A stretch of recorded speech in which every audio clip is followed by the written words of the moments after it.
V8 Vantage was launched in South Africa in about 2006. Sales got off to a roaring start. What we have here behind us is now what we call the next generation Vantage. You've got this really elegant classic Aston Martin design, but also a more aggressive, assertive front. We've got significantly increased performance. Here we've got a 30% increase in power. Torque is up to 800 Newton meters in this new Vantage. What that translates to is a far more performance-focused vehicle. A lot of what a performance car does and how it makes you feel it's exactly just that. It's how the car feels. And that's something that we've really focused on with this new Vantage. You sit quite low down in the car and you've got the bonnet stretched out in front of you. So it's how the car sits around you, and then of course the sound of the car.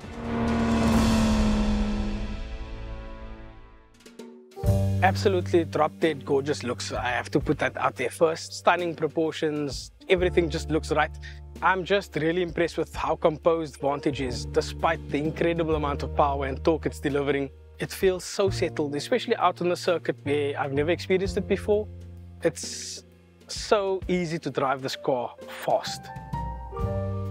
Overall, I couldn't decide if the car was brutal or beautiful. I'm settling somewhere in the middle. I love the fact that everything's integrated. Aero, wings and so on, it's all kind of growing out of the bodywork, making it more organic, making it more elegant. It's very, very well balanced, being 50-50 weight distribution throughout.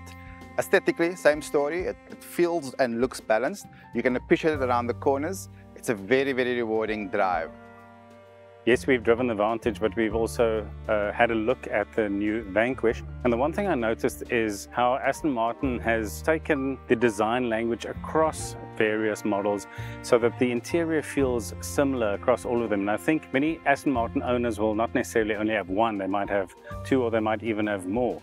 By continuing this design language across different models, that is a way of making you feel more at home in the vehicle. I see Vantage going up against the likes of Ferrari F8, Porsche 911. Just a little difference to the rivals that I've mentioned. It's just a completely different driving experience. You've got your front mid-engine layout and rear-wheel drive. I think that's what sets this car apart. It's your traditional layout, and it helps that it's got a 50-50 weight distribution. Incredible driving performance. I think the noise that this car makes is quite distinct.